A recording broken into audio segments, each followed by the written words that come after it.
a lot, and just for the fun of it, not because he was going to Switzerland to proclaim something, you know. I just, Meet up with all the oligarchs. I'm sorry, say it again. Meet up with all the rich people. Oh yeah, meet up with all the rich people. Do you think I need to figure out the microphone system, or will he speak up enough so that he can be heard? Okay, I'll try. Can you hear me? Yeah. I've taught university for over 40 years. Okay, so when I want to, I can speak a little loudly. So you taught at Penn State for 40 years? Well, altogether, I came to the Delaware Valley in 1989 after spending something like 14 years teaching organic chemistry in Venezuela. Yeah. And then I retired last year after, I don't know, 30, 31 years at Penn State Brandywine. Okay, if all of you know where that is. Okay, so I'd like to make the talk as informal as possible. Okay, if you have any particular questions, okay, that you would like me to touch upon, okay, why don't you tell me and I'll write it down and I'll try to include it in my talk. I'll know better after you present. Yeah, that's what I thought. Okay, that's fine. Whichever way you would like it. As I said, this is very informal. Okay, it's not like I'm lecturing on organic chemistry to you. Okay, so even though it's informal, If you have a question, raise your hand if something is not clear, or if you can't hear me or understand something that I said. Okay, so My difficulty is it's not you, it's me. oh, okay. Again, if you have a question. Now, I started traveling basically independently when I was 18. Okay, I graduated from high school. My mother was born in Puerto Rico, and for the first time, I went to Puerto Rico, and I was put up by my uncle, and I visited relatives, but basically, for 8 weeks, I was on my own. So basically, what I did was I explored Puerto Rico. Okay, being a New Yorker, I had no problems with buses. And in Puerto Rico and in many other countries, they have jitneys. Are you all familiar with jitneys? Okay, and they have regular routes. They're cheap. You just have to figure out where they go. And I would go from town to town by myself. Okay, so that really was the first time that I did any kind of traveling. And some of the things that I learned there, you know, like being frugal with my money, have paid a lot of dividends over the years. So I like to say that when you want to go traveling, you have a dream. Okay, where is it that you want to go? Okay, maybe some of you have a bucket list. Okay, I personally don't have a bucket list because if you remember the movie at the end, when the bucket is empty, he kicks the bucket. Okay, and I want to keep on going a long time before I finally empty my bucket and kick the bucket. So you have a dream, okay? And then comes the planning stage. When I first started traveling, I wrote a lot of letters. Okay, trying to get information, how to rent cars, prices, and things like that. Nowadays, you have the internet, and I still depend a lot on travel books.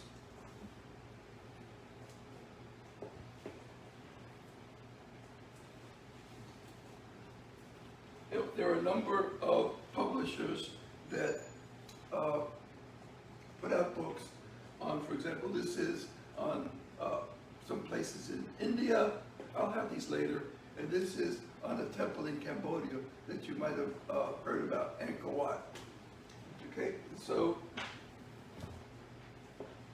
there's the planning stage. Now, one of the things that you need to consider when you're traveling is your own physical condition. Okay, can you walk? How many miles can you walk? Okay, can you go up and down stairs? Do you want to, can you deal with obstructions? Okay, this will help you decide what would be the best type of trip for you. Okay, and the other is your personality. Okay, are you the type of person that wants everything to be perfect in an imperfect world? Okay, and you get very annoyed and excited if things don't go the way they're in the itinerary. I get annoyed. Okay, or if you are more like I am, that I expect that there are going to be problems. Okay, because after, I don't know, 50 years of traveling, I know that you're going to get bumped, there's going to be bad weather, okay, you're going to be spending more time in the bathroom than you had planned. Okay, all of these come up. Okay, and then there are, over the years, I've done trips in a number of different ways. Okay, you have trips which are completely scheduled for you. You know where you're going to be, where you're going to eat, okay, when you're going to be. Maybe some of you have taken these trips where you have to put your bags out of the door at maybe 6 o'clock in the morning, and then you get into a bus. Okay, so if you like Or signed in. everything to be sort of planned for you, then that probably is what you're looking for. Okay, now, a lot of the trips that I have done are do-it-yourself. Okay, what that means is I decide where we want to go, I find the best way to get there. When I was much younger, How much? I didn't even worry about whether we had a place to stay when we got there. We would just go there, okay, and then find a place. So more than one night I would park my wife somewhere, and I would be walking around trying to find some place to stay. Today I don't do that. Okay, I know at least at the beginning where I'm going to go. To find places, there are guidebooks, or I go online. And even in relatively small places, you can usually arrange to be picked up at the airport. So when you go there, there'll be a nice little somebody, maybe you've done this, there'll be somebody there with a little placard that has your name, and then you go. So when you say small places, an example is, Guest house, not the, you know, they don't have to be big hotels, they can be motels, they can be guest houses. Airbnb. Airbnbs, you're on your own. oh But yeah, I did an Airbnb and was able to get somebody to pick us up. Okay, the ones that I've been, you know, you were on your own, okay? It depends on the Airbnb, okay? Airbnbs are nice, but my favorite, if I'm able to, is a guest house, okay? I like a guest house because there are other guests, and you get to meet people. If you go to an Airbnb, you're by yourself, and sometimes you never even see your host. Okay, they give you a text or an email, and they give you the code into the house, and that's it. I like that. Okay, that's fine. Okay, again, there is no, I wouldn't say there's any wrong way of traveling, but each of us has our own style. That's why I'm going over things like what your personality is, what your physical limitations are. If you can't walk, you don't want to sign up very well. You don't want to sign up for a hiking trip, okay?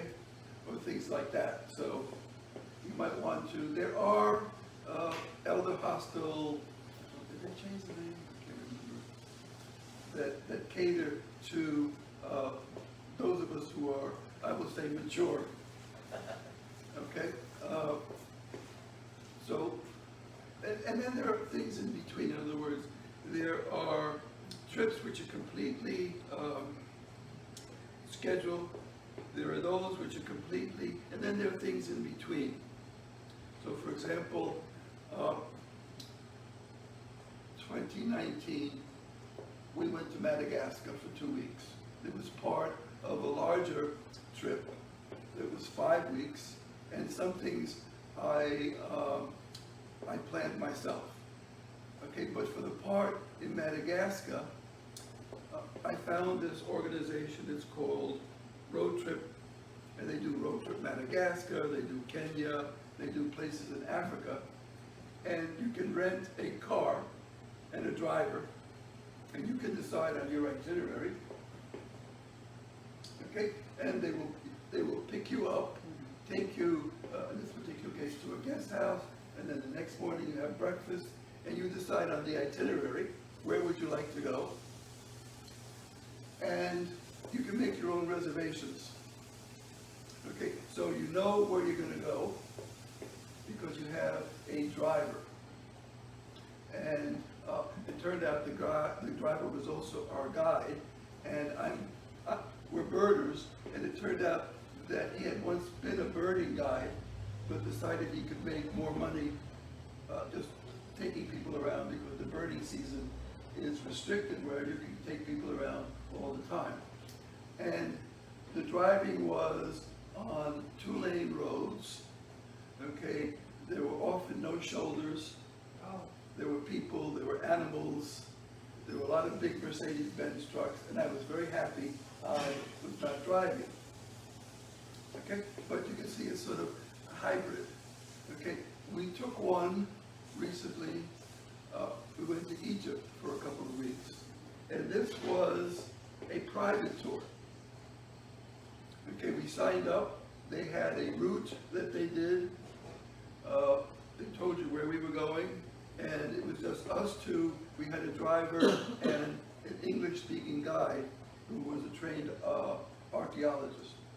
Oh. Okay, and there were three price points. You could go budget, moderate the way we did, or you could blow the budget and stay at 5-star places. Okay, now when I do take these kinds of things, I look for organizations which are local. Okay, why? Frankly, they're cheaper. Okay, they don't have as much overhead. They don't do as much advertising. For example, we've done a number of birding trips. Okay, So when you say birding trips, you mean? looking at birds. Okay. Okay, now, the one that we did in Uganda, it wasn't just birds. So we did see over 300 species of birds. We were also in game parks, so we saw lion, we saw leopards and the usual stuff. We went gorilla trekking, not recommended. I blew out a knee on that trip. Okay, we went chimpanzee trekking, and the price for both of us was probably less than half of what it would have cost if we had gone with a regular guide. And it was just this one person. He was the driver and a birding guide, and he knew Uganda. That was his country. Where do you find these online? There is an organization called Birding Pals where you can find them. Okay, but again, it depends if this what you want to do. Okay, the one, for example, in Egypt, we saw. We were in Cairo, we were in Luxor, we were in Abu Simbel. We had two different guides, one at the beginning and one once we left Cairo. He was very good. At one point I could even read some Egyptian hieroglyphics. We would go into a tomb and he would point to them, "What is that?" I felt like a student, but he was very good. He had a master's degree and he had worked on some excavations. Okay, but again, it's called museum tours, and it was organized by an American archaeologist, and it was very small. But it was, they picked you up they brought you, through customs, okay, you were always there with somebody, so that's a possibility, a private tour. But you have to be selective because it's private, it can sometimes, break your budget, that's another thing you need to consider.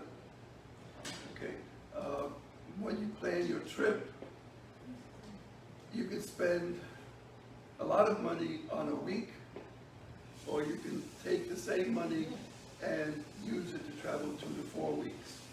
It depends on how comfortable you are. What do you want? When I was young, it didn't make any difference if the toilet was all the way down, okay? And the shower had, in order to get hot water, you had to take like a little knife switch, you know, like in Frankenstein, and go like this to put on the electricity to heat up the water. Okay, it didn't make any difference if I was hot, we were hot, or we were cold. Okay, now, I want air conditioning or heating, I want Wi-Fi, okay, I want what the British call en suite, which means that the bathroom is in your room and not down the hall. I used to do a lot of camping, don't do a lot of camping anymore. I used to do overnight bus trips through the Andes, okay, sleeping on buses, sleeping on trains, okay, I don't do that anymore. You know, spending 10, 11 hours on a plane is arduous enough. So again, you need to be able to decide what you're comfortable with, okay? So what about the USA? Are there places that you've visited in the USA? Yeah, I've been to over 3 dozen national parks. I'm missing 4 or 5 states. A lot of the national parks I did when I was a camper. Okay, and the U.S. has no language problem. Are you kidding? Do you understand the people in Texas? I did a sabbatical in Texas, but I did it in Austin at the University of Texas, and Austin really isn't Texas. At Austin, it's its own particular place. And one of the things that happens with a lot of travel is you get used to accents. I can remember when my first marriage, my wife passed away a few years ago, our honeymoon was 9.5 weeks traveling through the Caribbean. Ah. It was all do-it-yourself. And we were in Barbados, and I asked somebody something, and he spoke to me, and my wife said to me, okay, what language was he speaking? And I said, he's speaking English. But he was speaking Bayesian, which is his particular Caribbean accent. Okay, so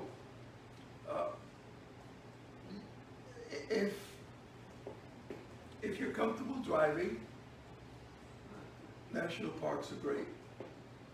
Okay, we did, a number of years ago, we did a trip that was, we drove around 9,000 miles, and we started here and we ended up like in British Columbia. Okay, and to get back, I drove 500 miles plus for 7 days to get back. And I decided after that that I would never do that again. Okay, what I would recommend is you want to do a national parks trip. I wouldn't do it this year or even maybe the next, unless you do it off season.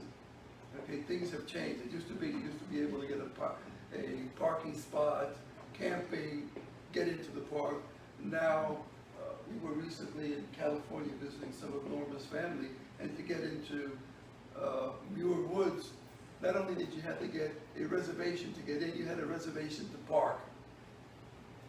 Okay, so maybe a bus tour might be, or go off season. Okay, so the U.S. Usually sit. Are most of your trips European, elsewhere, on the other side of the ocean? It And what varies. is the average cost? That's a good question. Okay. Actually, 2 questions. Yeah, first of all, the cost. Okay, I went to Mexico in 1964 when the guidebook was Mexico on $5 a day. Okay, and my friend Steve and I did it for 8 weeks, and we spent $7 a day, but I also lost somewhere between 10 and 12 pounds. Okay, so it depends. I would say in the US, it's probably going to be a couple $100 a day. Do you do what I call American soil trips? Oh, yeah. Yeah. Have you done caravan tour ever? No, no, Are you familiar with caravan tour? not really. I don't like, the closest I've come is, in 1980, we did a trip in the Australian outback where we had like a bus which broke down and we ended up in a real bus. It was supposed to be 4-wheel drive vehicles, and it was a camping. In other words, they took us from one spot to another, and they provided the tents, they cooked, we helped wash the dishes, and some things like that. That's about the closest. If I don't want to do that anymore. Yeah, neither do I. Okay, caravans, some people swear by them. I don't like them 50 big. years ago, yeah, I would have done that. Yeah. They have nicer ones, okay? What is it?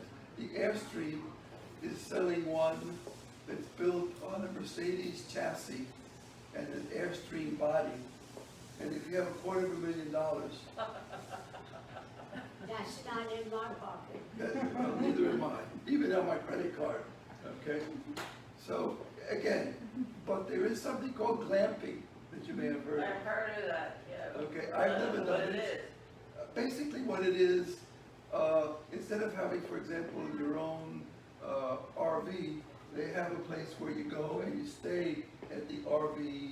You go and they have a tent set up, okay, and often they have a bathroom attached to it. Okay, I have that done. That's what Richie and Helen do. Oh, okay. And they have a group. They I've done that once in India. It sounded very romantic. Okay. So I've been dreaming this year, I don't know why I started, earlier this year, I started dreaming about taking an Amtrak train across country. I've never done it. Norma and her family did it once. Yeah, I did to Chicago only with my mom, but I love that, and, but you have never done that. No. Okay. The closest I've come to is when I went to Mexico with my friend Steve. We took a Greyhound bus from New York City to the Laredo border and then walked across to Mexico. Uh-huh. Okay, this was in 1964, and there were two ways of going there. We could go through the South, okay, with all the demonstrations, okay, or we could go through the middle of the country. Yeah. And so we went through the middle of the country, we went through Oklahoma, we went to Texas. I think it was 3 nights. Mhm. This wasn't sightseeing, this was just getting on a bus, Okay, okay? And, so you are not like me saying, oh boy, I could be on a Mississippi cruise ship. I was gonna speak about cruises in a little bit, Oh, okay? sorry. No, that's a good question. Okay, now, just as there are various levels of trips with cruises, you know, you can go to New York, you can go to Baltimore, you can go to various places in Florida, get on a cruise ship, and then you get overfed, Yeah, okay, over-beveraged, yeah. okay, and That's called self-control. yes, you know, it depends on what you want, but you don't have to, you only have to unpack once. You only have to pack up once, and you're there, you know what your meals are, your accommodations depend on what your budget are, what your budget is, okay? And so that's complete. Then there are some what I would call adventure cruises. We were supposed to, we already postponed it twice. We were supposed to go to Antarctica and South Georgia for, I think it was more than 2 weeks, okay? And it's a small ship, we're talking about 150 at the most. No. Yeah. Part of that is because the Antarctica has rules, you can't have more than about 100 people on shore at any one place, okay? But that's now been postponed, and I'm hoping that we'll be able to do it next November.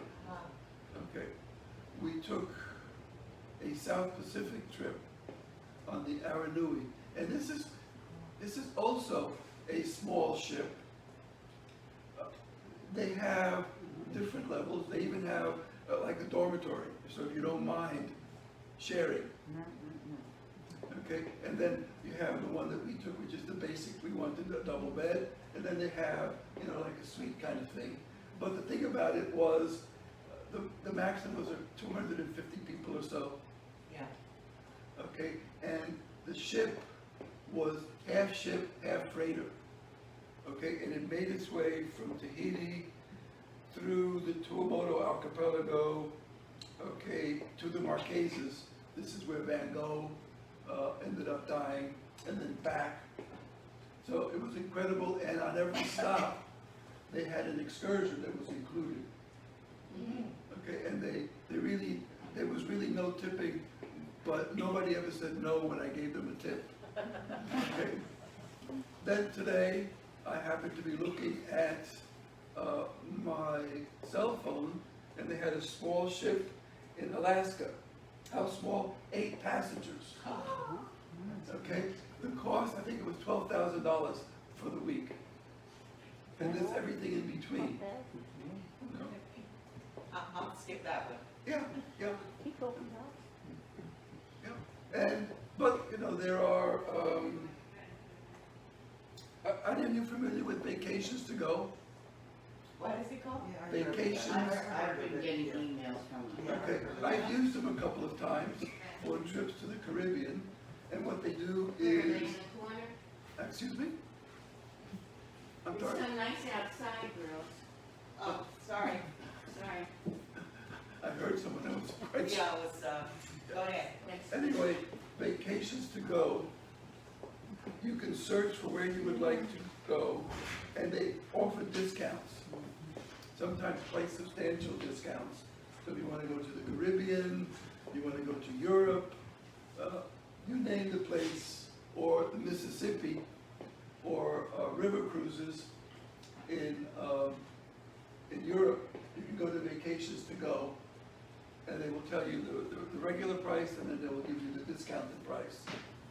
Okay, and so, again,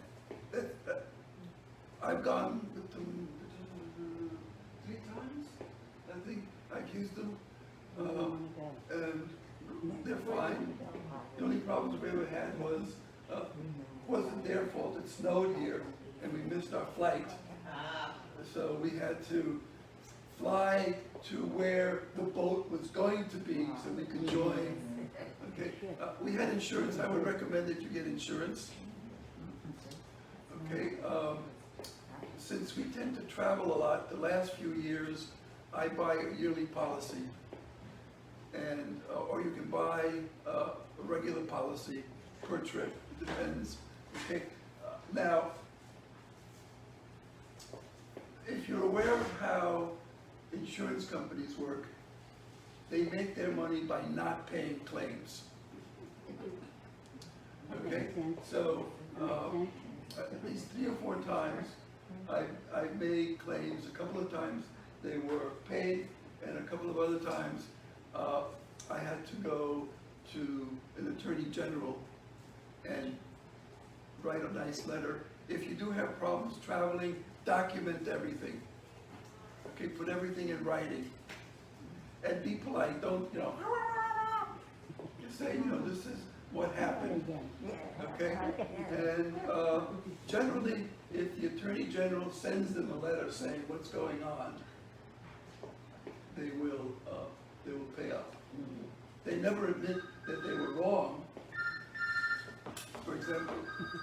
the last time it happened, I got a letter with them, I got a letter from them with the check saying, we didn't understand what you were saying.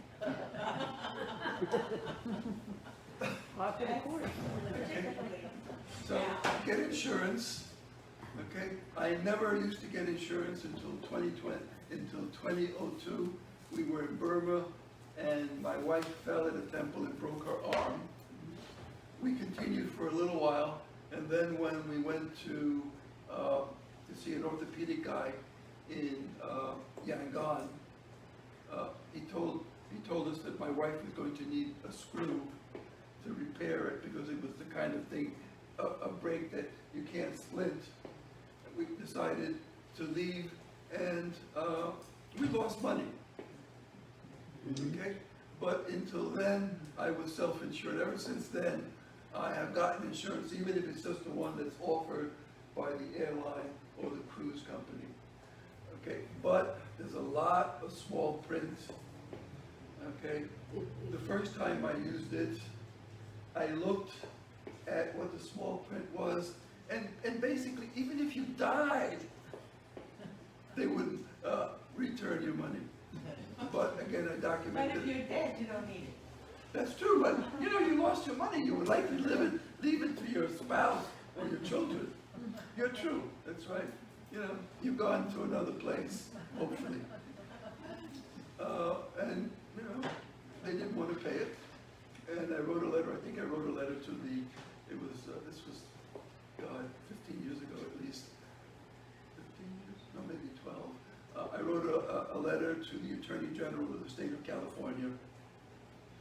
Okay. It turns out that if you're denied and you write a letter, more often than not, they will come around. So if you do have a travel problem, okay, don't let them steamroll you, but make sure you document everything. Okay, keep receipts. If you had to pay for a night somewhere, keep the receipt.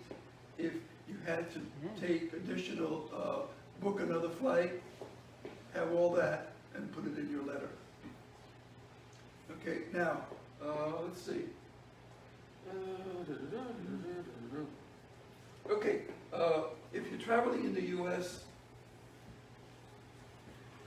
you're going to be, what I typically do is, unless it's local, I fly there, I pick up a car at the airport, and then I drive and bring it back.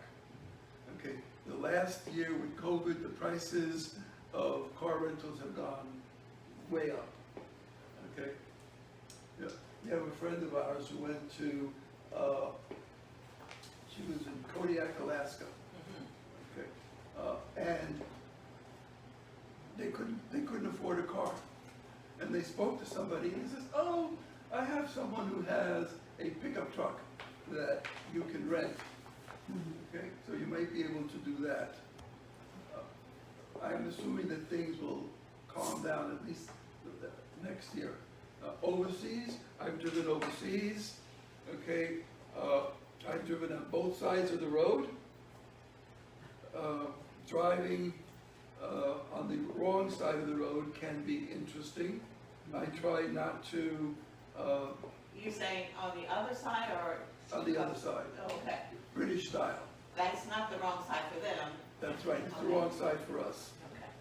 Okay, and you have to remember that. And do you need to get a special license? It used to be that you needed an international driver's license that you can get at the AAA. You show up with a photograph and they give it to you. More and more I'm finding that your home address, your home driver's license is good enough. Okay, we did a trip to Jordan, okay, where it was a week trip and I drove. I would not recommend it. Okay, it was a wonderful trip. Okay, we got to all the places we wanted to, but it seemed like I was always lost. Okay, I had a map that was in Arabic, and so you can point and say, I want to go there. At one point, I needed to find out how to get to a highway, and we stopped this guy on a bicycle.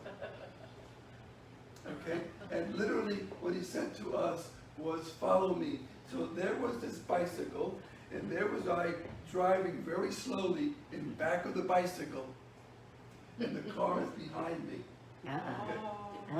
Okay, but we found how to get on the highway.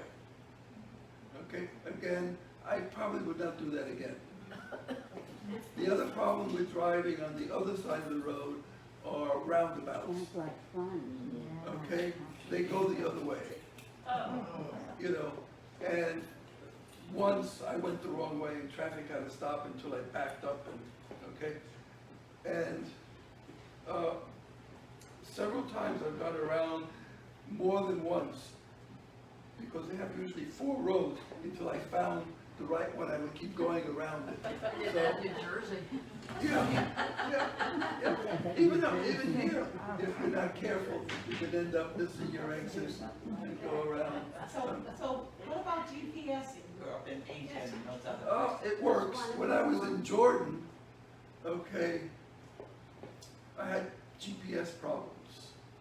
Okay, I had brought mine and I put an app and it wasn't working. And one came with the car.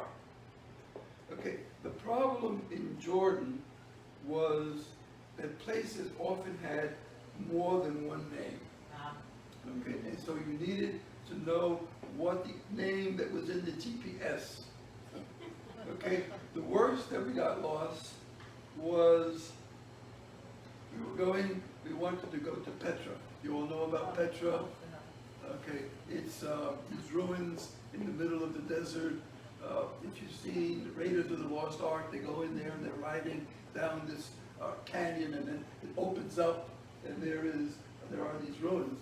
And we were going to a hotel there, very nice hotel. We got a good deal, and we're going using the GPS, and then all of a sudden, the distance becomes greater.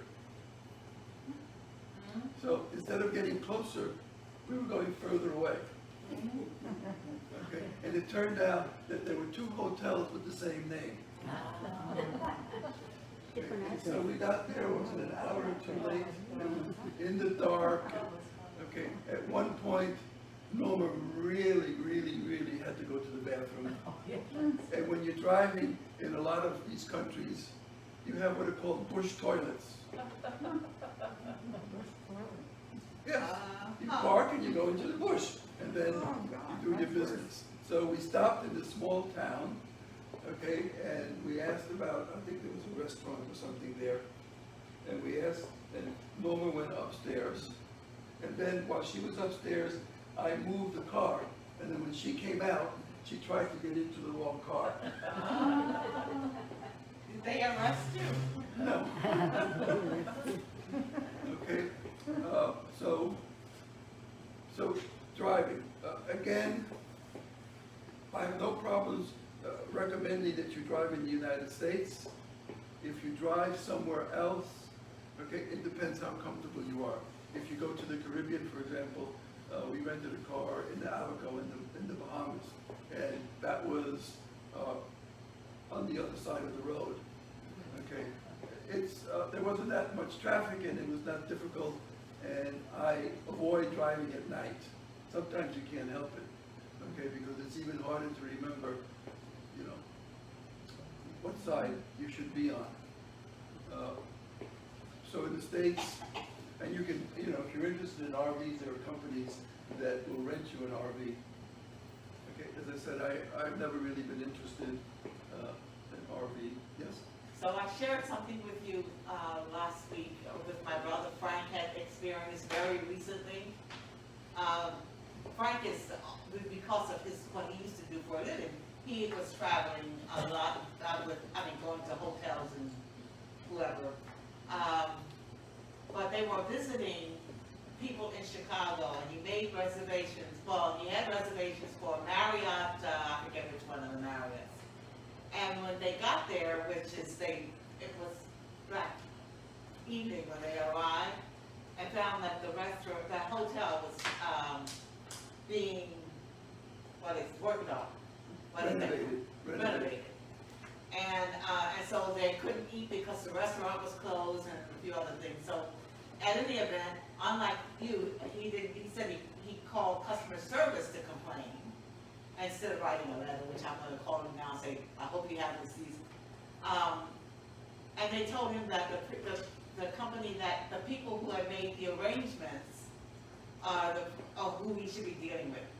That's a problem. Yeah. If you make your reservations on the internet, okay, you make it with Expedia or Orbitz Or American Express. or American Express, there's a question as to, who is liable. Yeah. Okay, yes, that can be a problem. So in my case, my brother's case, they told him that American Express that he should complain to American Express because they made the reservations and everything. So I say that because of all the things, somebody was telling me, I think it was Nancy who was telling me about wheelchairs at the airport, having a rest. So there are little things that, Yeah, if you have, but one of the things about airports, even if you can walk, okay, the distances can be extremely huge, so you may need assistance, okay, getting there, or, okay, so, again, that's why one of the things I started with, what's your personality, what's your temperament? Okay, things are going to go wrong. Even on excursions which you booked, that you booked.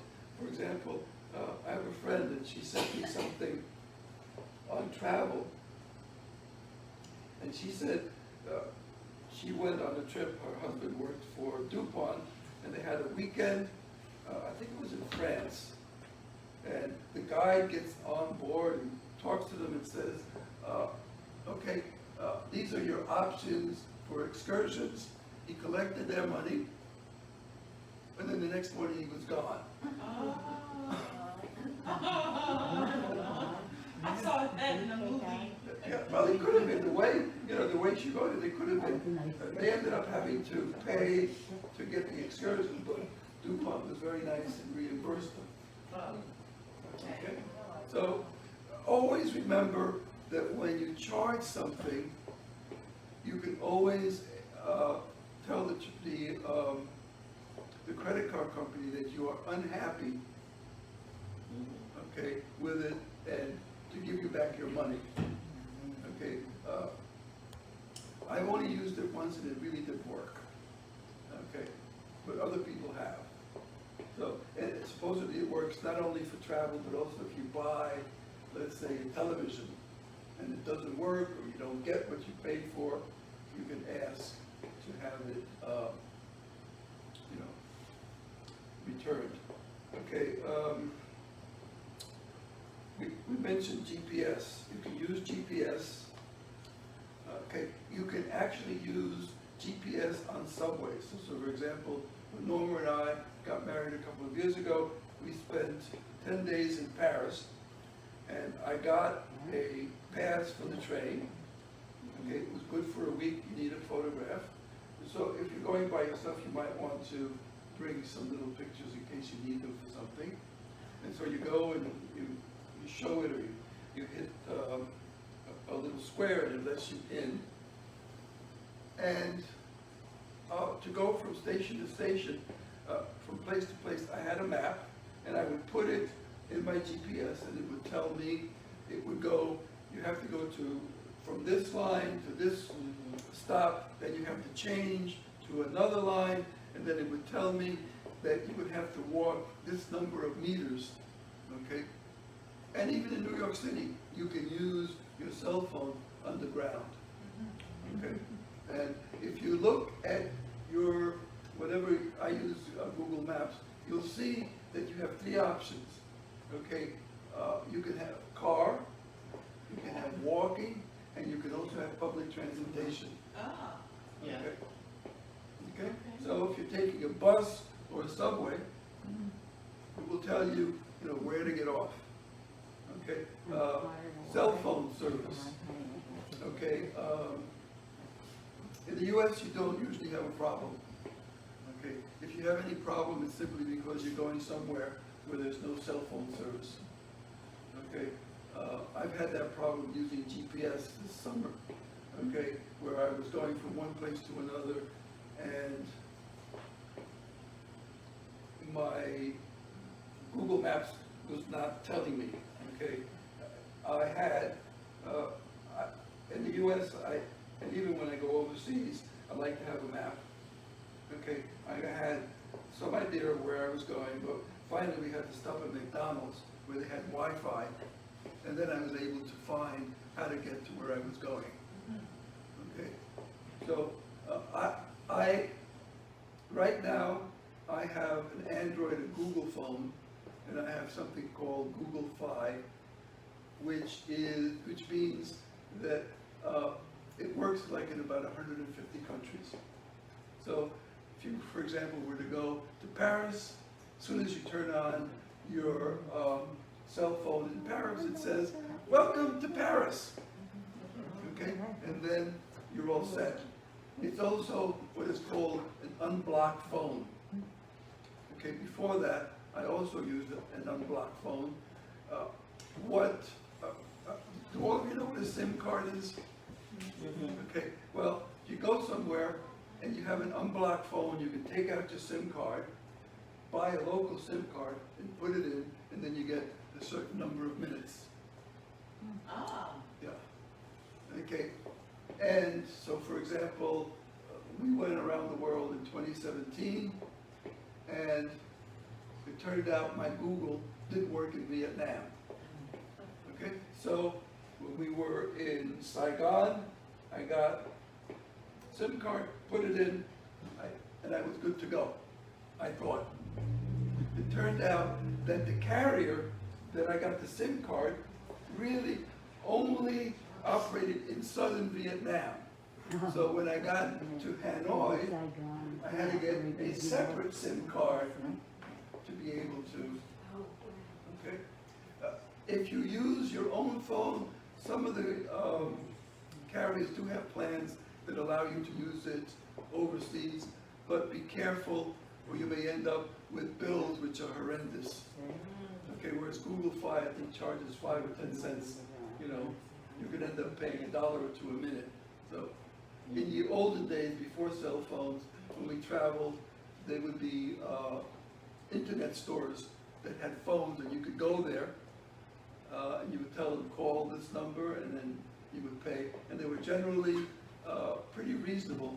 I don't know if they still exist, because they were used a lot by immigrants calling Africa and Asia. Okay, and so that was their service for them. What kind of conveyance did you use to go around the world? Mainly airplane. We flew, there is a company that's called Airtrex. Okay, and they specialize in multi-route flights. In other words, if you just want to go from point A to point B, they're not interested.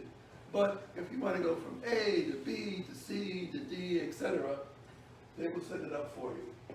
Okay, so we did that. Okay, and then we also, so for example, we went from here, we went to Singapore. Okay, and then from Singapore, we went to Vietnam. Okay, Saigon. And then in Saigon, we flew inside Vietnam, we made a couple of stops, and then in Hanoi, but those reservations I made myself. And then in Hanoi, okay, I made reservations to go to Luang Prabang, which is the old capital of Laos. so you, sorry. Continue, yes. No, for reasons that you're mentioning these different places, I'm thinking, well, what about meals? What about what? And all those different dinners and breakfasts and, Well, you have to like foreign food. I mean, if you want hamburgers, okay, why stay at home? You know, in Vietnam, we didn't try it, but remember that place where we took the cooking lesson, and they had took the what lesson? cooking lesson. you know, they showed us how to make, spring rolls and some other things. Yeah, they taught us. I'm sorry. Mike, you need a I'm phone? gonna say that. Okay, how do I think I'll call this from Nancy Gibbons, I'll call her later. I'm sorry. And they had one where it had eyeballs, I think, from something, they had all these weird foods. Okay, so you have to like food of different kinds. I would eat many things. When I was much younger, I could eat spicy food, I can't eat that anymore, Uh-huh. okay? But Another one. Nancy, I'm at Schoolhouse giving a talk on travel. I'll call you back. Yeah, I'll call you back. See you next. I thought I had killed the call. You watching the time? Well, you said you were giving a tour. So anyway, we love food and drinks. You love food. I love food. Take it home. Oh, the other thing is, don't forget Oh, okay. adapters for plugs. In other words, many countries have, most countries do not use American-style plugs. So you can get adapters. If you're on a cruise, it doesn't matter, but if you're traveling around outside of the US, make sure your electrical devices work. Electrical devices. I can't. So did you cover everything that you want to cover? Because otherwise I'll just find out if they have a question or two. Yeah, why don't we go for questions? Did you run into any problems with COVID when you were in? I'm sorry, what? Did you run into any problems with COVID when you have, when you're in foreign countries? No, we haven't gone outside the country. Oh, Okay, we've done some trips inside the country, and, on all, we haven't had any problems on the airplane flights, everybody has been masked. Okay, you go to some states, Florida, it's like you're in another world, it's just, some places say you have to wear a mask, but everybody walks around without masks. Yeah, that's right. That's Florida? Yeah. Yeah, we did have a trip in the early stages to Iceland that we had to postpone because they closed Iceland. I think most countries were closed. And that's one of the reasons we had to postpone the Antarctica trip, because the Antarctica trip, you have to fly to Buenos Aires, and Argentina was closed. Okay. But some of Europe is opening up. I have a friend of mine who spent some time in Paris and was going to Spain, but he's got a different passport, and he just got their COVID passports. They have different cards, you know, that you can prove you've been vaccinated. Uh-huh. What's your next trip that you're planning? Okay, if all goes well, okay, at the end of March, and this trip has also been postponed, and I've been saying, should I send them a message to find out whether it's still going?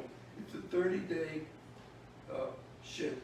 It starts in New Zealand and ends up in Japan. It's 30 days, and you go through New Caledonia, you go past the Solomon Islands. It's a trip that's, you go to visit typical villages, you do birding, you do snorkeling. Okay, so it's not a beginner's trip. Okay, unless you're a really, really keen birder, and you want to see birds that can only be seen in a particular island in the Solomons. Okay, I would recommend it. Are you folks bird watchers I am. per se? I'm a bird watcher. Norma indulges me. Okay. Because I know special trips are for those people. Yeah, there are, and I've done 4 or 5 of them.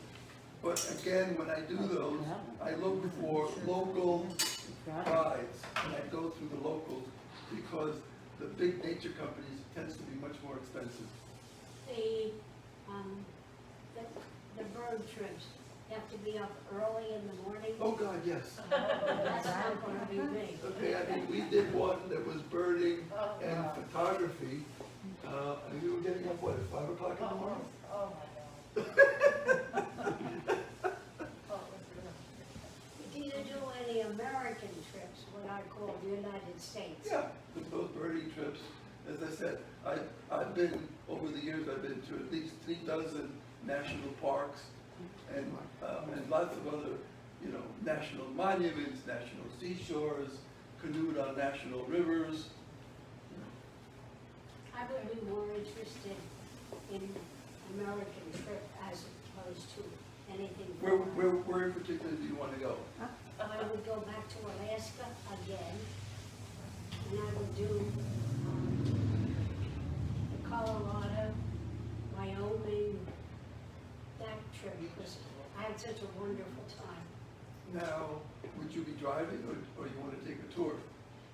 No, I did those trips, Marge and I both did those trips with caravan tours. Oh, It was okay. absolutely wonderful, I have a caravan book. Okay. Do you feel up to doing it again? Not me. I'm sorry, Are you up to doing it again? only when my hearing gets better. So, I mean, I'm there, having a terrible time hearing you. oh, I'm sorry. Not your fault, no. Again, there are tours, there are bus tours that will take you. If I go to a foreign country and I can't hear, I'll end up in God knows where. I've only lost Nova once, but as you can see, I found her. Was it a long loss? Maybe about 10 minutes. Oh, I'm thinking you're back in a couple of days. Oh, no. We were at a subway station and I turned Do you around. ever read a Reader's Digest? Start again? Do you ever read the Reader's Digest? You know, I used to many, many years ago. In the most recent issue, there's 2 young men who wrote a letter about their grandmother who has taken off on adventures that they're really very much astounded. And she went to Europe, and she went to Egypt, and so forth and so on. Yeah. And now she's getting a tattoo. Look, if you are in good physical condition, you know, reasonable, and you can walk, and can put up with a lot of the inconveniences of, you know, you can travel. Asia and South America are relatively inexpensive. It depends on where you want to stay. Okay? How much you want to spend. If you go to Europe, it's difficult to get away with less than $250, $300 a day. You can do it less. Go Airbnb, you buy your, or stay at a place that provides breakfast and then do a picnic and go to places and use local transportation. Now, you say that you started to travel at 18. Right. Did you ever finish your education? Yeah, I have a PhD. I'm a college professor. Oh, that's what I was going to ask you. What's your livelihood? Well, I retired, but Yeah. I'm a retired professor. Okay, and one of the reasons I retired, what I did, was that we could travel more, and we did it just in time for the world to shut down. So we have some trips that have been postponed. How do you take the long So- flights? I'm sorry? How do you take the long flights? Badly. Yeah, because they're so long in New Zealand and It,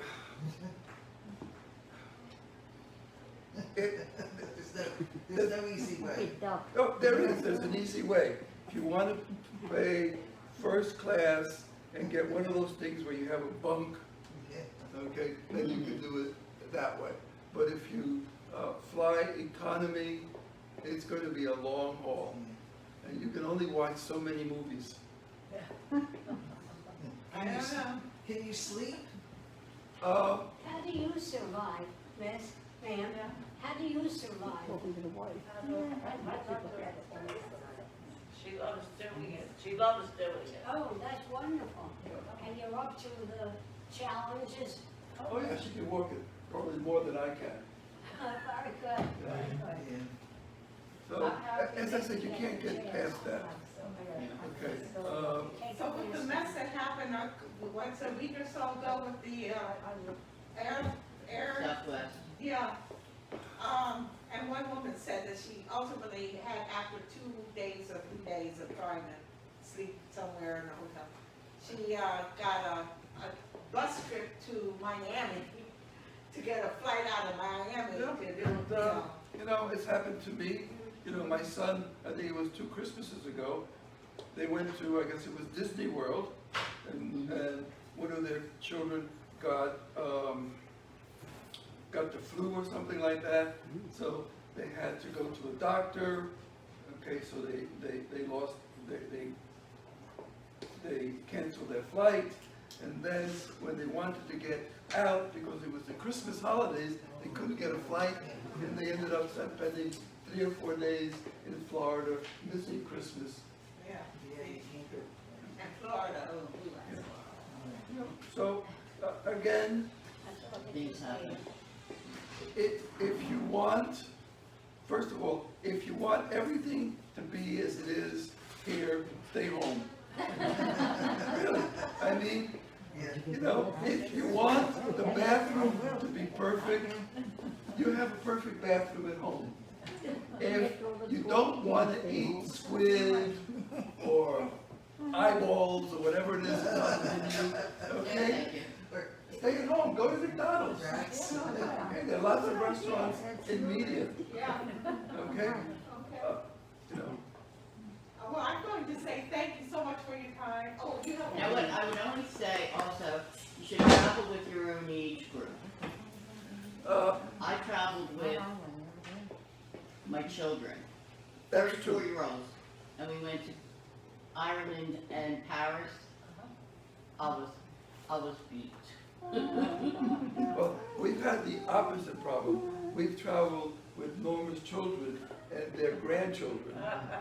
Okay, and the grandchildren, one of them only eats macaroni and cheese, the other one only eats pizza, Oh, okay? Leave children today. Okay, you know, one of their parents is a vegetarian, others aren't vegetarians, and never the twain shall meet. okay? I have to show you sometime. Okay, so, yeah, it's true. Yeah. Yeah. When they did Yeah. Vietnam. That's why That's absolutely either gorgeous. travel with a spouse or, you know, a close companion, so that you have at least somebody to talk to. Okay, Okay. and be flexible. Or you I'm go- going to say thank you so much.